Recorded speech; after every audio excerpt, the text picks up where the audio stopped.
I don't believe in religion the same anymore.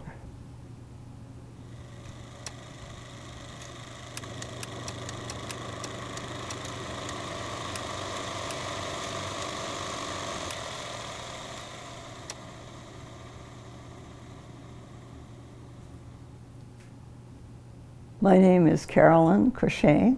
I'm 83 years old. I was born in Hartland, New Brunswick. My mom was considered real Anglo-Saxon, and my father was French-Irish. And in those days, the French and the English and the Catholics and the Protestants all didn't like one another, but you were sort of born into what you were until you got old enough to, maybe think about it a little bit more.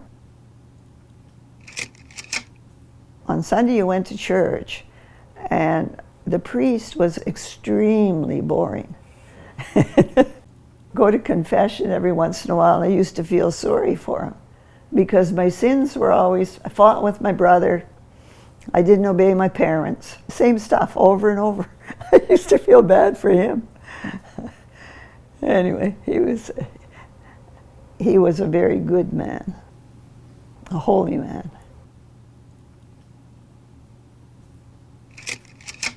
My father had a very mean temper, and he never hit me, but he did hit my mother. And that's part of the reason I went away to school, because I wouldn't have been able to do hardly anything. And it would have been a constant struggle with my temperament and his, but he would take it out on my mother. I had no idea at all what the school was like.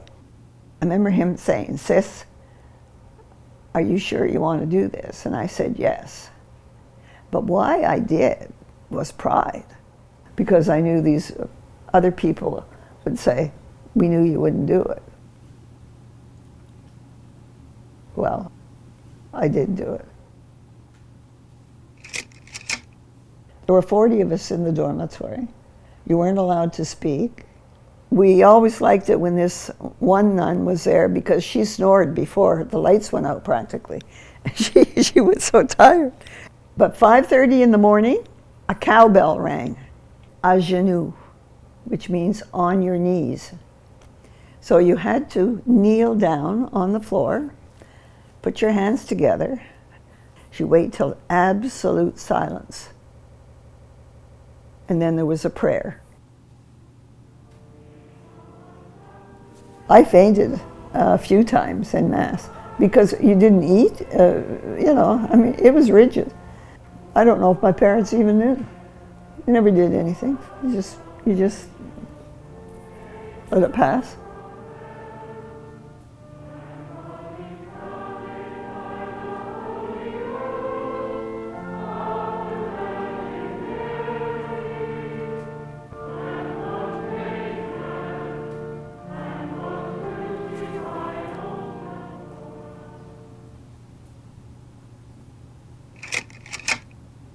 I met Peter while I was in nursing. Maybe the second date, and he told me he was going to marry me, and I just thinking, yeah, right, but yeah. He was very, very intelligent. He was funny. He was fun to be with. It changed a lot after he became ill. He changed his personality. And my children had a difficult childhood because everybody had to basically look after him. We bought our first house in Ottawa, and I didn't want them going to Catholic school. I guess I just thought it was too narrow. And I mean, you have some really holy people, you have some really good people, but you don't have to have religion to have really good people. But we were lied to.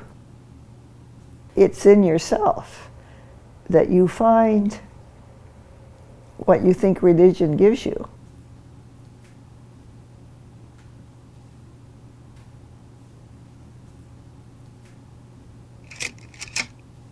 I've told you about when I walk the dog in the morning. And like this morning, it was absolutely beautiful out there. You've got the sun on the water, the waves, and sometimes I just say, Thank you, God. Help me do no harm. What was it like when Peter died for you? It was time.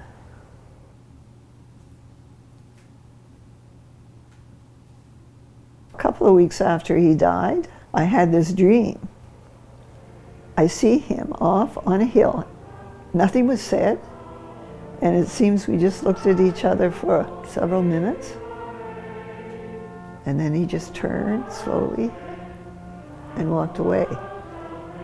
And I knew then he was gone.